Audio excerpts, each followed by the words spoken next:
आपको ये भी सूचित किया जाता है कि माननीय मंत्री द्वारा बजट प्रस्तुत किए जाने के पश्चात उसे मेंबर पोर्टल पर भी उपलब्ध करा दिया जाएगा। माननीय वित्त मंत्री जी,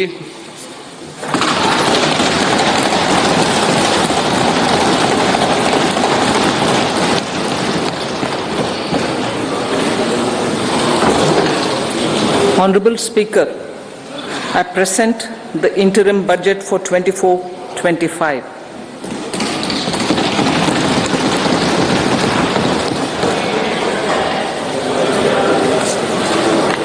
The Indian economy has witnessed profound positive transformation in the last 10 years. The people of India are looking ahead to the future with hope and optimism. With the blessings of the people, when our government, under the visionary and dynamic leadership of Honorable Prime Minister Shri Narendra Modi, assumed office in 2014, the country was facing enormous challenges. With Sabka Saath, Sabka Vikas as its mantra, the government overcame those challenges in right earnest. Structural reforms were undertaken. Pro-people programs were formulated and implemented promptly. Conditions were created for more opportunities for employment and entrepreneurship. The economy got a new vigor. The fruits of development started reaching the people at scale. The country got a new sense of purpose and hope. Naturally, the people blessed the government with a bigger mandate. In the second term, our government, under the leadership of Honorable Prime Minister, doubled down on its responsibilities to build a prosperous country with comprehensive development of all people and all regions. Our government strengthened its mantra to Sabka Saath, Sabka Vikas and Sabka Vishwas. Our development philosophy covered all elements of inclusivity, namely social inclusivity through coverage of all strata of the society, and geographical inclusivity through development of all regions of the country. With the whole of nation approach of Sabka Prayas, the country overcame the challenges of once in a century pandemic, took long strides towards Atmanirbhar Bharat, committed to Panch Pran, and laid solid foundations for the Amrit Kal. As a result, our young country has high aspirations, pride in its present, and hope and confidence for a bright future. We expect that our government, based on its stupendous work, will be blessed again by the people with a resounding mandate. Inclusive development and growth. Our humane and inclusive approach to development is a marked and deliberate departure from the earlier approach of provisioning up to village level. Development programs were thus provisioned. In the last 10 years, however, have targeted each and every household and individual through housing for all, Har Ghar Jal, electricity for all, cooking gas for all, bank accounts and financial services for all in record time. The worries about food have been eliminated through free ration for 80 crore people. Minimum support prices for the produce of Annadata are periodically increased appropriately. These and the provision of basic necessities have enhanced real income in the rural areas. Their economic needs could be addressed, thus spurring growth and generating jobs. Social justice. Our government is working with an approach to development that is all-round, all-pervasive, and all-inclusive. Sarvangin, Sarvasparshi, or Sarvasamaveshi. It covers all castes and people at all levels. We are working to make India a Vikasit Bharat by 2047. For achieving that goal, we need to improve people's capability and empower them. Previously, social justice was mostly a political slogan. For our government, social justice is an effective and necessary governance model. The saturation approach of covering all eligible people is the true and comprehensive achievement of social justice. This is secularism in action, reduces corruption, and prevents nepotism, prevents Bhai Bhatijawad. There is transparency and assurance that benefits are delivered to all eligible people. The resources are distributed fairly. All, regardless of their social standing, get access to opportunities. We are addressing systemic inequalities that had plagued our society. We focus on outcomes and not on outlays so that the social economic transformation is achieved. As our Prime Minister firmly believes, we need to focus on 4 major castes. They are Garib, Mahilayeं, Yuva and Annadata. Their needs, their aspirations and their welfare are our highest priority. The country progresses when they progress. All 4 require and receive government support in their quest to better their lives. Their empowerment and well-being will drive the country forward. Garib Kalyan, Desh Ka Kalyan. We believe in empowering the poor. The earlier approach of tackling poverty through entitlements had resulted in very modest outcomes. When the poor became empowered partners in the development process, government's power to assist them also increases manifold. With the pursuit of Sabka Saath, in these 10 years, the government has assisted 25 crore people to get freedom from multi-dimensional poverty. Our government's efforts are now getting synergized with energy and passion of such empowered people. This is truly elevating them from poverty. Direct benefit transfer of 34 lakh crore rupees from the government using PM Jan Dhan accounts has led to savings of 2.7 lakh crores of rupees for the government. This savings has been realized through avoidance of leakages prevalent earlier. The savings have helped in providing more funds for Garib Kalyan. PM Swanidhi has provided credit assistance to 78 lakh street vendors. From that total of 78 lakh street vendors, 2.3 lakh have received credit for the 3rd time. PM Janman Yojana reaches out to the particularly vulnerable tribal groups who have remained outside the realm of development so far. PM Vishwakarma Yojana provides end-to-end support to artisans and craftspeople engaged in 18 trades. The schemes for empowerment of Divyangs and transgender persons reflect firm resolve of our government to leave no one behind. Welfare of Annadata. Farmers are our Annadata. Every year under PM Kisan Samman Yojana, direct financial assistance is provided to 11.8 crore farmers, including marginal and small farmers. Crop insurance is given to 4 crore farmers under PM Fasal Bima Yojana. These, besides several other programs, are assisting Annadata in producing food for the country and for the world.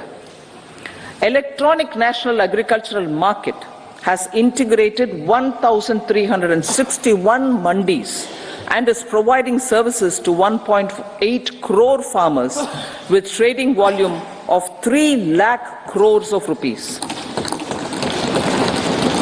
The sector is poised for inclusive, balanced, higher growth and productivity.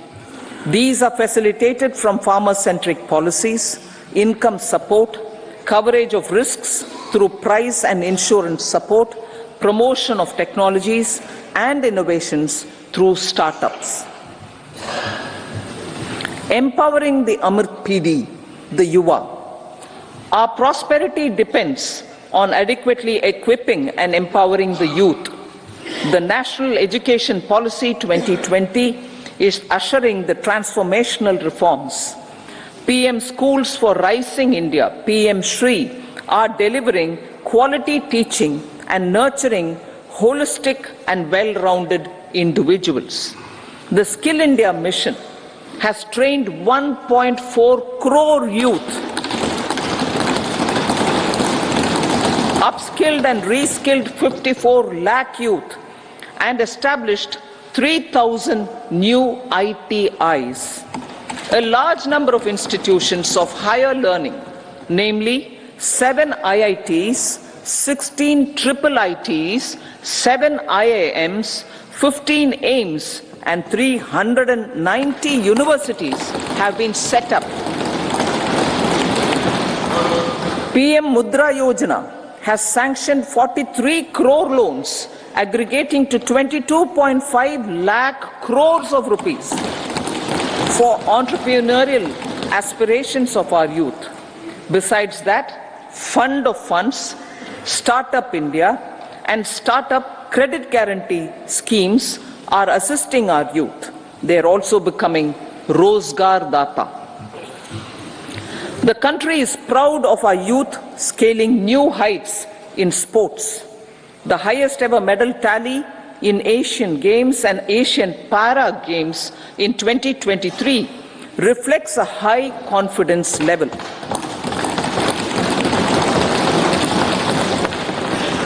Chess prodigy and our #1 ranked player Pragnananda put up a stiff fight against the reigning world champion Magnus Carlsen in 2023. Today, India has over 80 chess grandmasters compared to little over 20 in 2010. Momentum for Nari Shakti. The empowerment of women through entrepreneurship, ease of living, and dignity for them has gained momentum in these 10 years. 30 crore Mudra Yojana loans have been given to women entrepreneurs.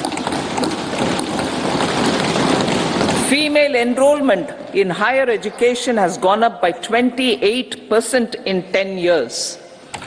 In STEM courses, girls and women constitute 43% of enrollment, one of the highest in the world. All these measures are getting reflected in the increasing participation of women in workforce.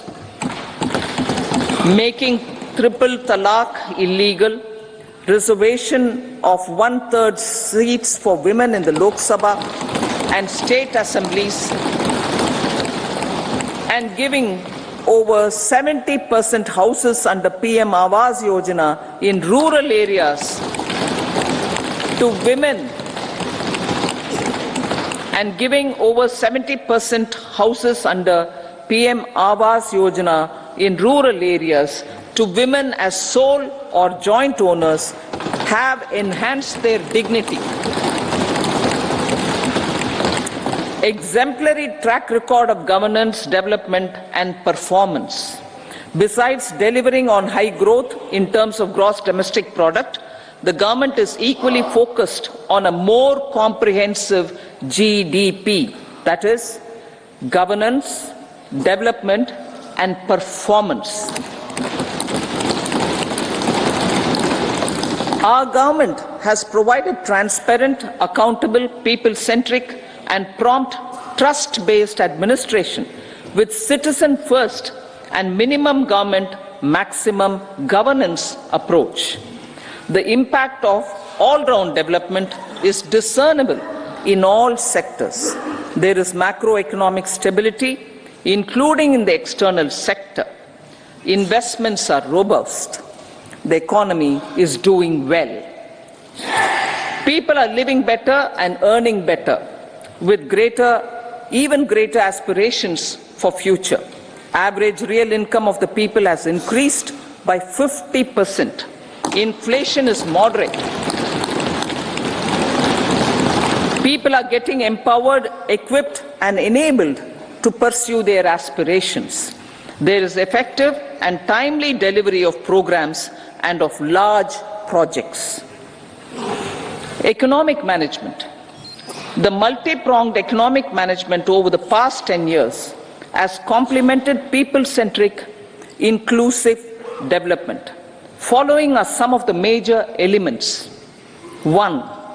All forms of infrastructure, physical, digital, or social, are being built in record time.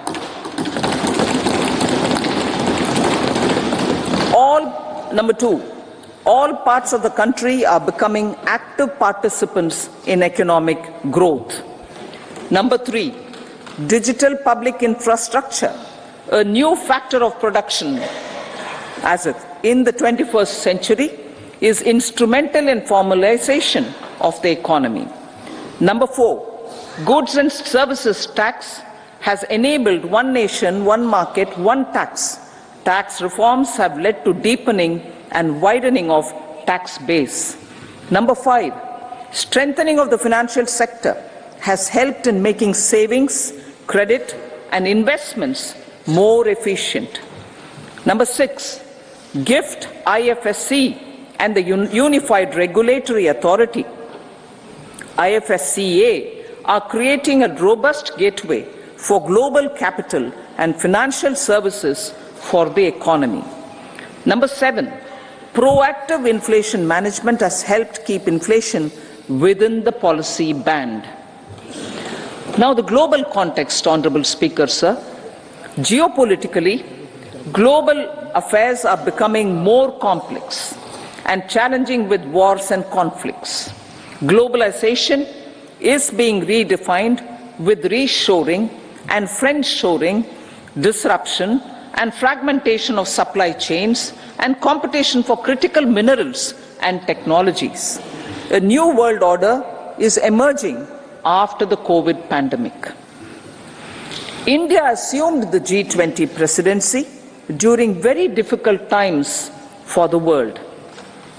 The global economy was going through high inflation, high interest rates, low growth, very high public debt, low trade growth, and climate changes.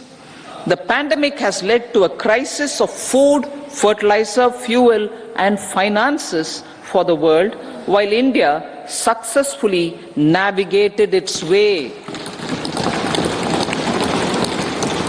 The country showed the way forward and built consensus on solutions for those global problems.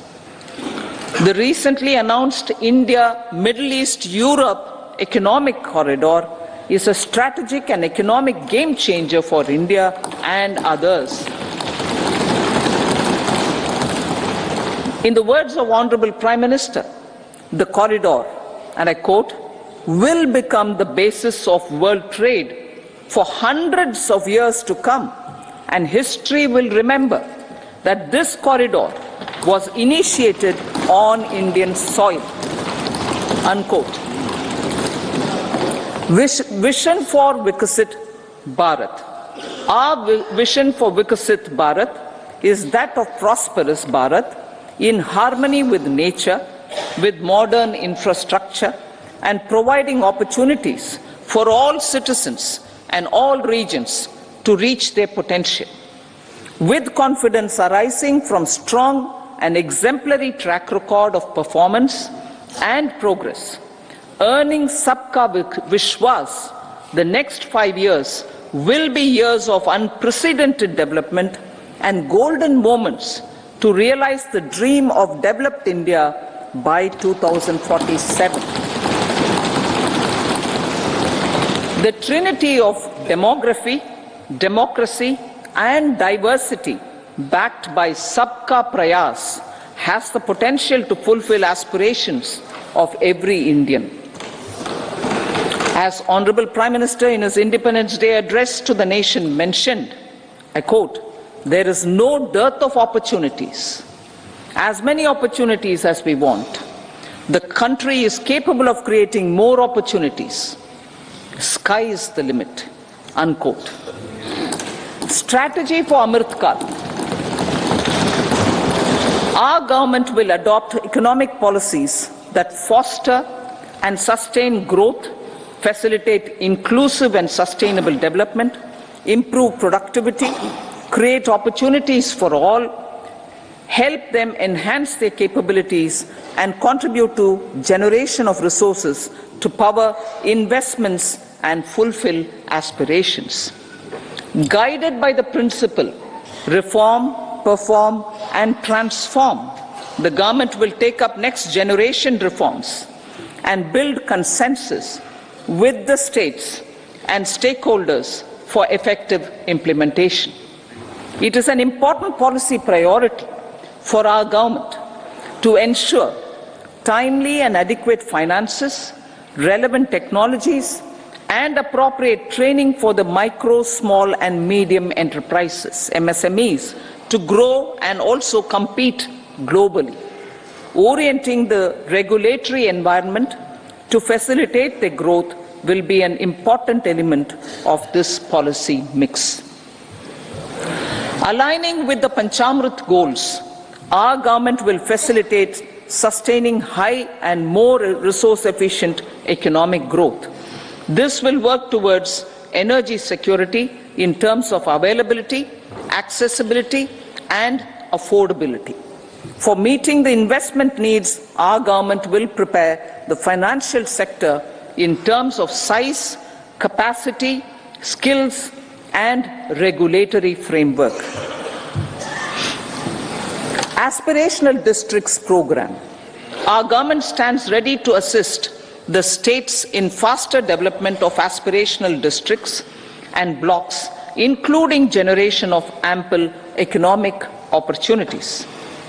Development of the East.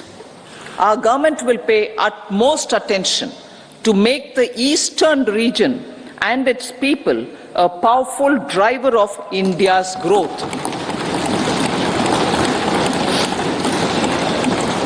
PM Awas Yojana Gramin. Despite the challenges due to COVID, implementation of PM Awas Yojana Gramin continued, and we are close to achieving the target of 3 crore houses. 2 crore more houses will be taken up in the next 5 years to meet the requirement arising from increase in the number of families.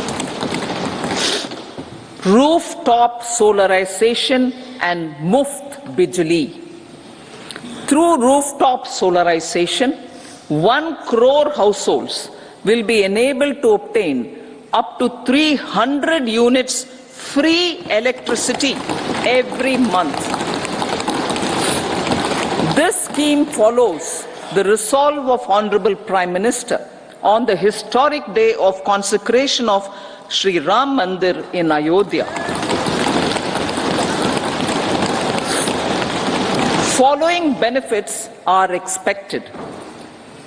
Savings up to 15 to 18,000 rupees annually for households from free solar electricity and selling the surplus to the distribution companies. Charging of electric vehicles. Entrepreneurship opportunities for a large number of vendors for supply and installation. employment opportunities for the youth with technical skills in manufacturing, installation and maintenance. Housing for middle class. Our government will launch a scheme to help deserving sections of the middle class, and I quote from Honorable Prime Minister's words, living in rented houses or slums or chawls and unauthorized colonies, unquote, to buy or build their own houses. Medical colleges. Several youth are ambitious to get qualified as doctors. They aim to serve our people through improved healthcare services. Our government plans to set up more medical colleges by utilizing existing hospital infrastructure under various departments. A committee for this purpose will be set up to examine the issues and make relevant recommendations. Cervical cancer vaccination. Our government will encourage vaccination for girls in the age group of 9 to 14 years for prevention of cervical cancer. Maternal and child health care. Various schemes for maternal and child care will be brought under one comprehensive program for synergy in implementation. Upgradation of Anganwadi centers under Saksham Anganwadi and Poshan 2.0 will be expedited for improved nutrition delivery, early childhood care and development. The newly designed U-Win platform for managing immunization and intensified efforts of Mission Indradhanush will be rolled out expeditiously throughout the country. Ayushman Bharat. Healthcare cover under Ayushman Bharat scheme will be extended to all ASHA workers, to all Anganwadi workers and helpers. Agriculture and food processing. The efforts of value addition in agriculture sector and boosting farmers' incomes will be stepped up. Pradhan Mantri Kisan Sampada Yojana has benefited 38 lakh farmers and generated 10 lakh employment. Pradhan Mantri formalization of micro food processing enterprises Yojana has assisted 2.4 lakh SHGs and 60,000 individuals with credit linkages. Other schemes are complementing the efforts for reducing post-harvest losses and improving productivity and incomes. For ensuring faster growth of the sector, our government will further promote private and public investment in post-harvest activities, including aggregation, modern storage, efficient supply chains, primary and secondary processing and marketing and branding. Nano DAP. After the successful adoption of nano urea, application of nano DAP on various crops will be expanded in all agroclimatic zones. Atmanirbhar Oil Seeds Abhiyan. Building on the initiative announced in 2022, a strategy will be formulated to achieve Atmanirbharta for oil seeds such as mustard, groundnut, sesame, soya bean and sunflower. This will cover research for high-yielding varieties, widespread adoption of modern farming techniques, market linkages, procurement, value addition and crop insurance. Dairy development. A comprehensive program for supporting dairy farmers will be formulated. Efforts are already on to control foot and mouth disease. India is the world's largest milk producer with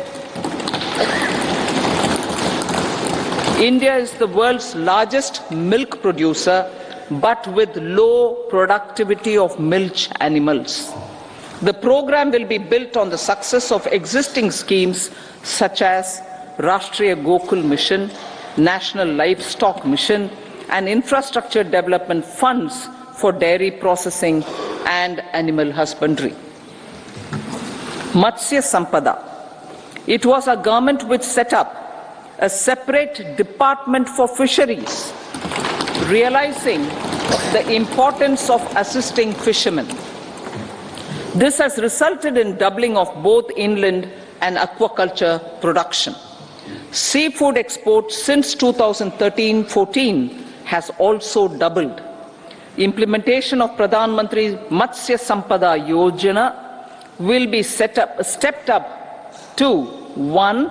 Enhance aquaculture productivity from existing 3 to 5 tons per hectare. 2. Double exports to 1 lakh crore rupees, and 3. Generate 55 lakh employment opportunities in the near future. 5 integrated aqua parks will also be set up. Lakpati Didi.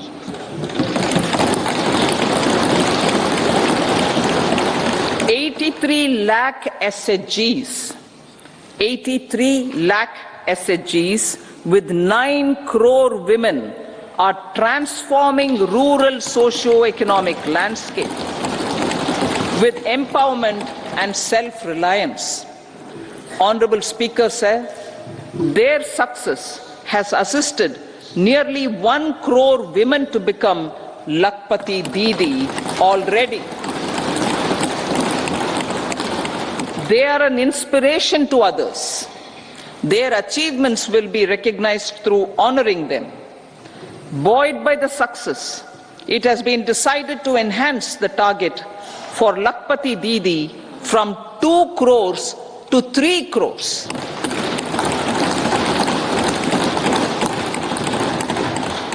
Technological changes, new age technologies and data are changing the lives of people and businesses. They are also enabling new economic opportunities and facilitating provision of high quality services at affordable prices for all, including those at the bottom of the pyramid.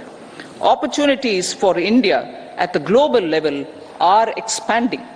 India is showing solutions through innovation and entrepreneurship of its people.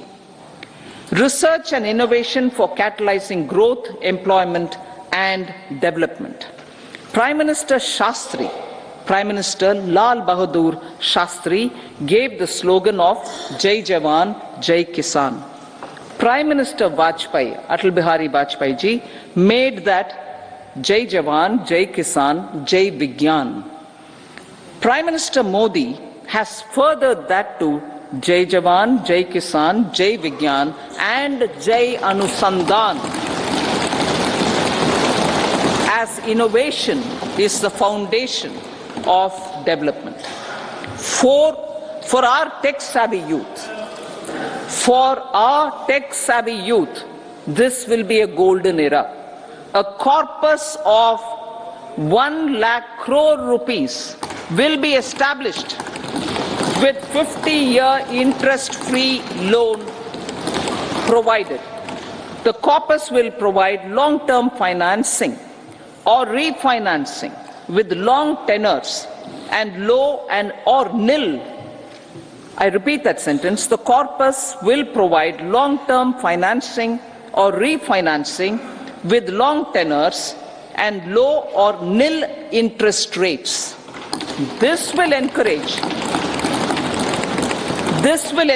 the private sector to scale up research and innovation significantly in sunrise domains. We need to have programs that combine the powers of our youth and technology. A new scheme will be launched for strengthening deep tech technologies for defense purposes and expediting Atmanirbharta. Infrastructure development. Building on the massive tripling of the capital expenditure outlay in the past 4 years, resulting in huge multiplier impact on economic growth and employment creation, the outlay for the next year is being increased by 11.1% to 11,111 crore rupees. This would be 3.4% of our GDP. Railways. 3 major railway corridor programs will be implemented. These are energy, mineral and cement corridor.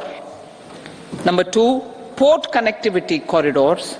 And number 3, high traffic density corridors. The projects have been identified under the PM Gati Shakti for enabling multimodal connectivity. They will improve logistics efficiency and reduce cost.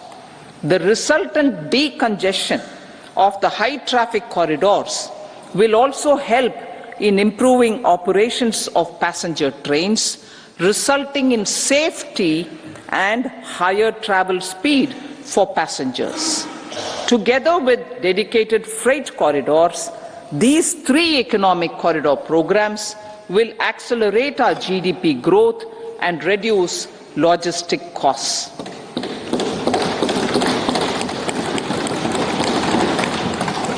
40,000 normal rail bogies will be converted to Vande Bharat standards to enhance safety, convenience and comfort of passengers. Aviation sector. The aviation sector has been galvanized in the past 10 years. Number of airports have doubled to 149. Rollout of air connectivity to Tier 2 and Tier 3 cities under Udan scheme has been widespread. 517 new routes are carrying 1.3 crore passengers. Indian carriers have proactively placed orders for over 1,000 new aircrafts. Expansion of existing airports and development of new airports will continue expeditiously. Metro and Namo Bharat. We have a fast expanding middle class and rapid urbanization is taking place. Metro rail and Namo Bharat can be the catalyst for the required urban transformation. Expansion of these systems will be supported in large cities, focusing on transit-oriented development. Green energy.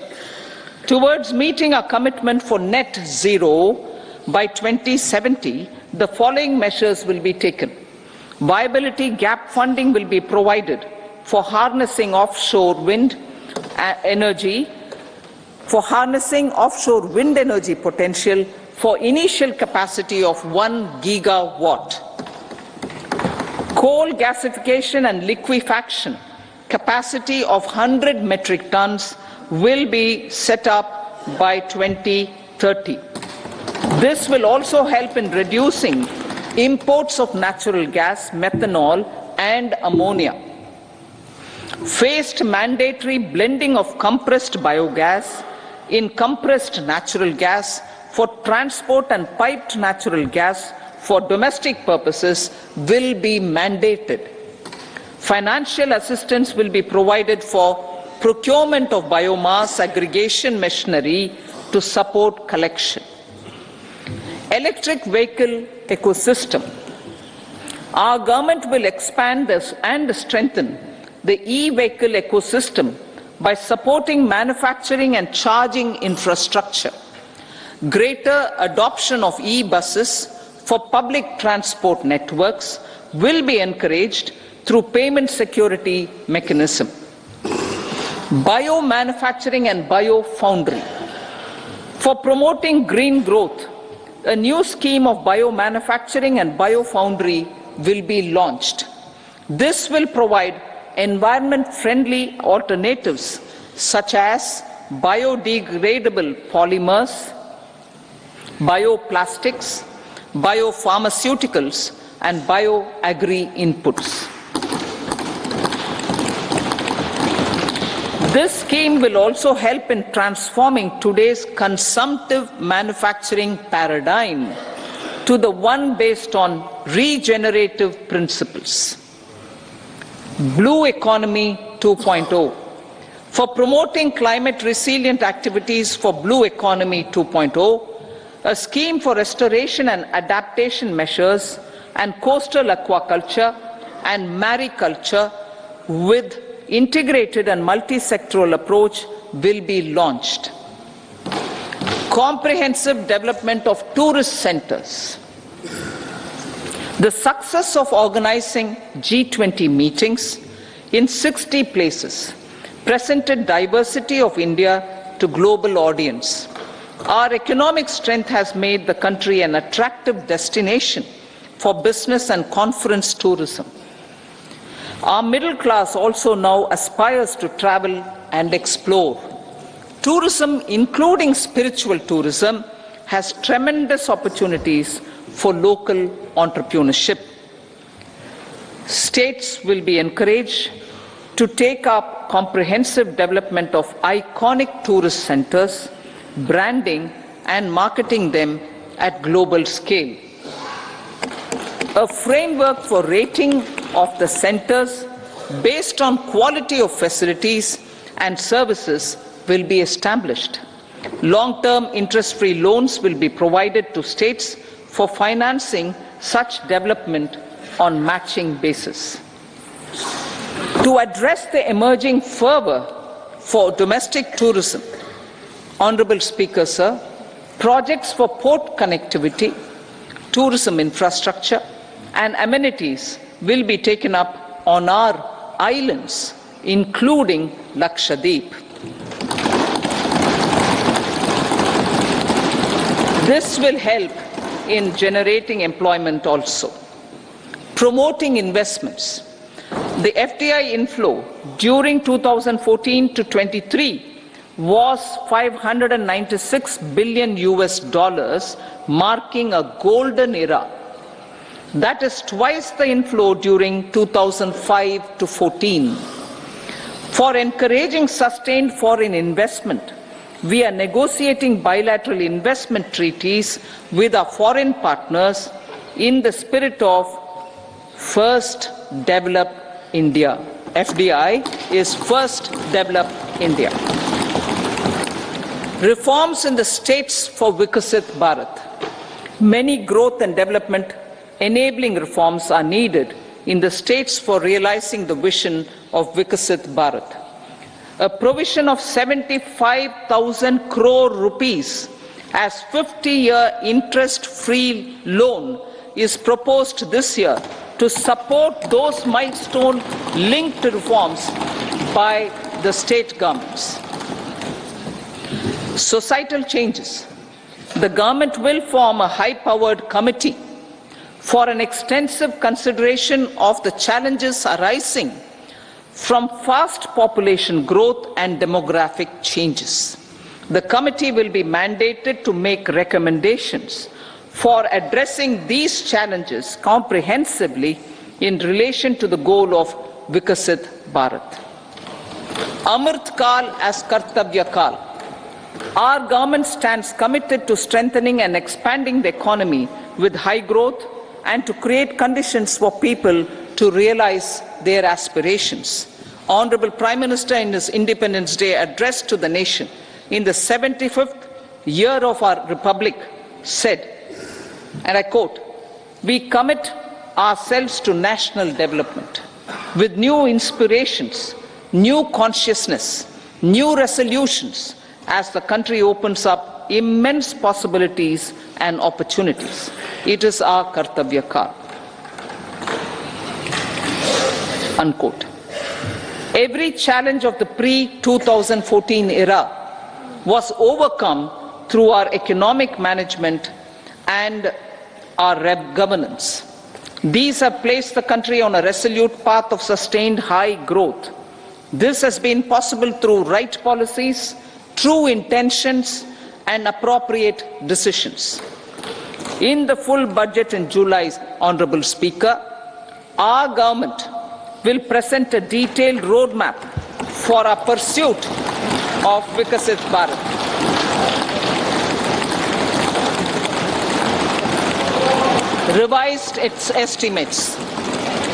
Revised estimates of 2023-24. The revised estimate of the total receipts other than borrowings is 27.56 lakh crores of rupees, of which the tax receipts are 23.24 lakh crore rupees. The revised estimate of total expenditure is 44.90 lakh crore rupees. The revenue receipts at 30.03 lakh crore rupees are expected to be higher than the budget estimate, reflecting strong growth momentum and formalization in the economy. The revised estimate of the fiscal deficit is 5.8% of GDP, improving on the budget estimate, notwithstanding moderation in the nominal growth estimates.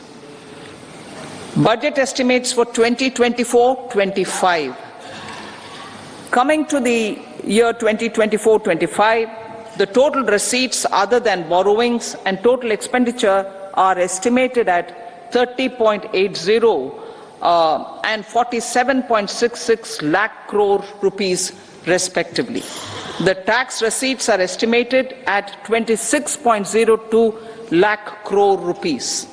The scheme of 50-year interest-free loan for capital expenditure to states will be continued this year with an outlay of 1.3 lakh crore rupees. We continue on the path of fiscal consolidation, as announced in my budget speech of 2021-22, to reduce fiscal deficit below 4.5% by 25-26. The fiscal deficit in 2024-25 is estimated to be 5.1% of GDP, adhering to that path.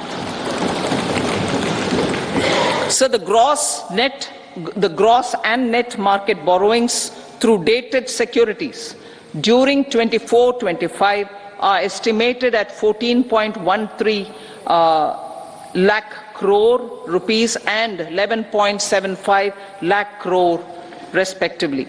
Both will be less than that in 23-24. Now that the private investments are happening at scale, the lower borrowings by the central government will facilitate larger availability of credit for the private sector.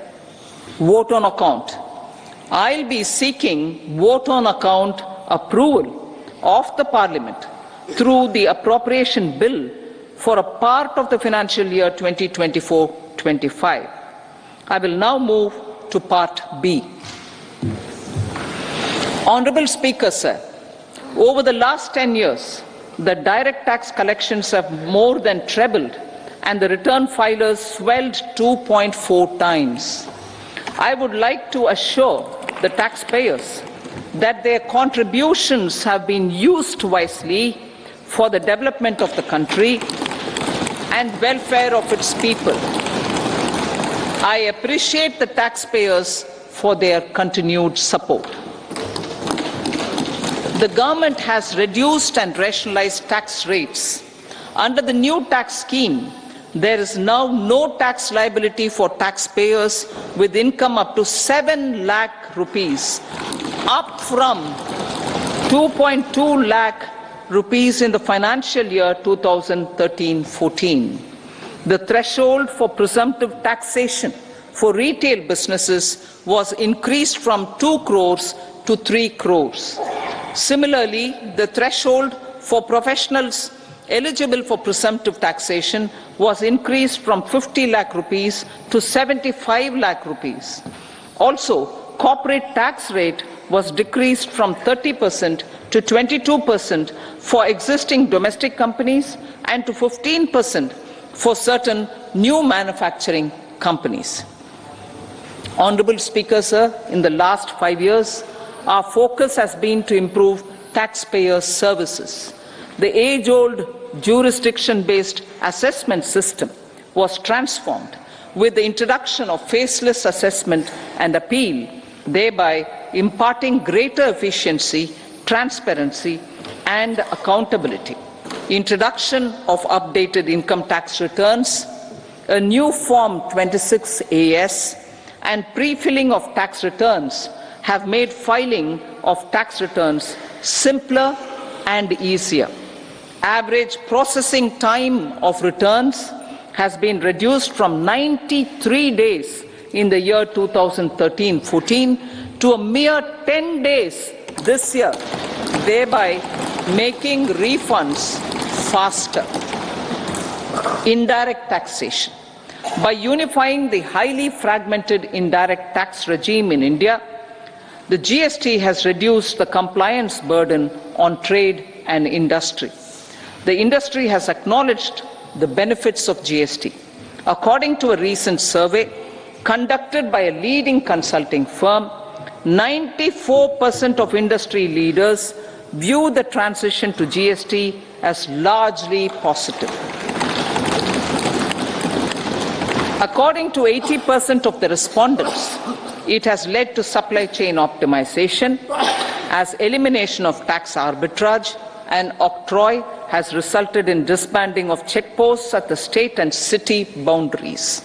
At the same time, tax base of GST more than doubled, and the average monthly gross GST collection has almost doubled to 1.66 lakh crores this year. States too have benefited. States' SGST revenue, including compensation released to states in the post-GST period of 2017-18 to 2022-23, has achieved a buoyancy of 1.22. In contrast, the tax buoyancy of state revenues from subsumed taxes in the pre-GST four-year period of 2012-13 to 2015-16 was a mere 0.72. The biggest beneficiaries are consumers, as reduction in logistic cost and taxes have brought down prices of most goods and services. We have taken a number of steps in customs to facilitate international trade.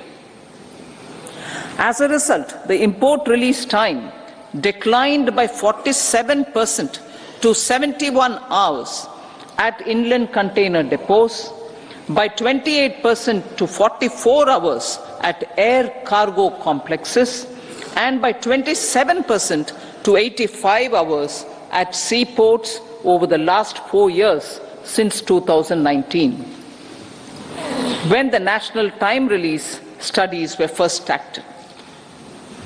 Tax proposals.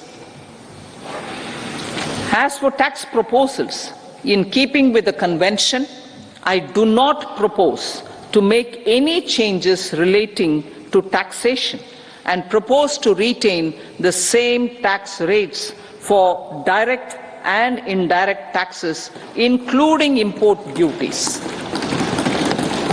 However, certain tax benefits to startups and investments made by sovereign wealth or pension funds, as also tax exemption on certain income of some IFSC units, are expiring on 31/3/2024. To provide continuity in taxation, I propose to extend the date to 31/3/2025. Moreover, in line with the government's vision to improve ease of living and ease of doing business, I wish to make an announcement to improve taxpayer services.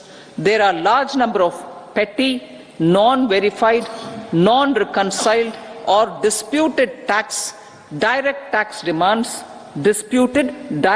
demands, many of them dating as far back as 1962, which continue to remain on the books, causing anxiety to honest taxpayers and hindering refunds of subsequent years.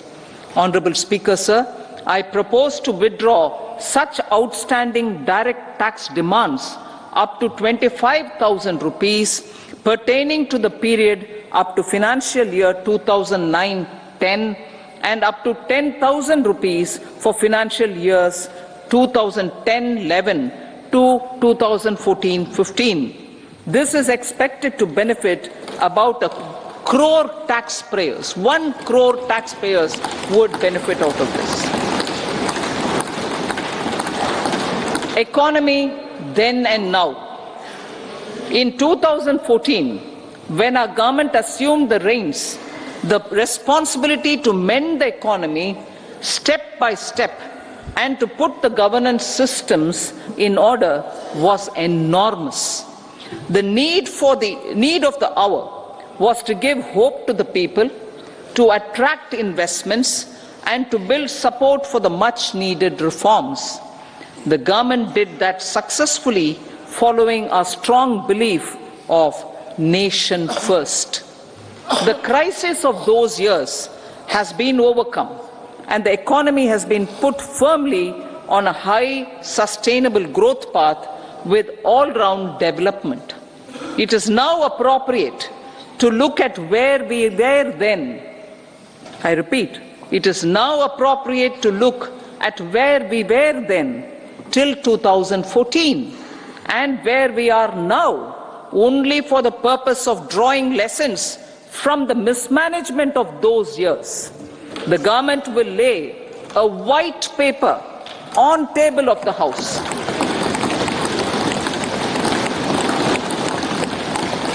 The exemplary track record of governance, development and performance, effective delivery and Jan Kalyan has given the government trust, confidence and blessings of the people to realize whatever it takes, the goal of Vikasit Bharat, with good intentions, true dedication and hard work in the coming years and decades.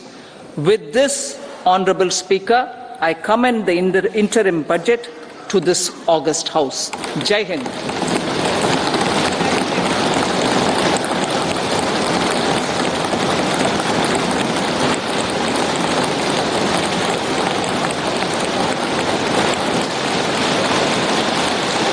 Item number 2 Shrimati Nirmala Sitharaman जी।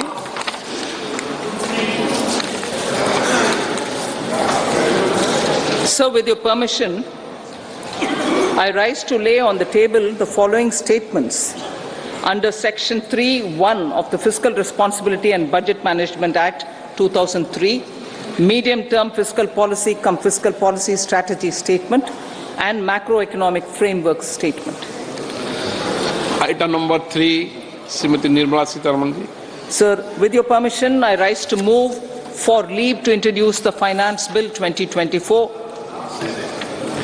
प्रश्न ये है कि विधेयक को पुनर्स्थापित करने की अनुमति प्रदान की जाए। जो सदस्य इसके पक्ष में हाँ कहें, जो सदस्य विरोध में ना कहें। मेरे विचार में निर्णय हाँ वालों के पक्ष हुआ, हाँ वालों के पक्ष हुआ। माननीय मंत्री जी विधेयक को पुनर्स्थापित करें। So I introduce the bill. सभा की कार्रवाई शुक्रवार दिनांक 2 फरवरी 2024 को प्राप्त 11 बजे तक के लिए स्थगित की जाती है।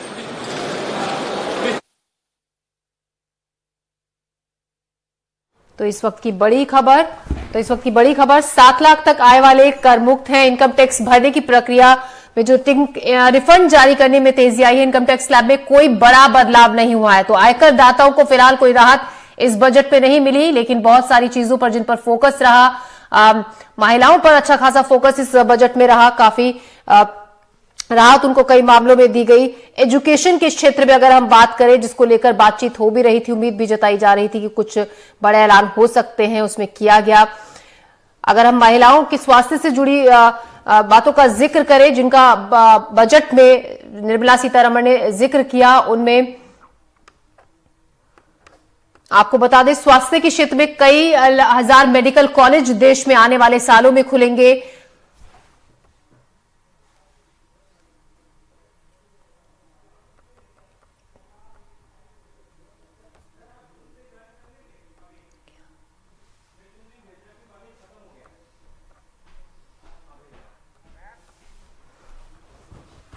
तो सबके लिए बिजली मकान पर भी जोर दिया गया। युवाओं को प्रशिक्षण काफी संख्या में बढ़ा दिया गया है। कई लाख युवाओं को प्रशिक्षण दिया जा रहा है, जिसके चलते जो रोजगार के साधन है वो और भी ज्यादा ओपन युवाओं के लिए हो गए हैं। महिला आरक्षण का ऐतिहासिक फैसला लिया गया, जिससे महिलाओं के विकास में जोर रहा।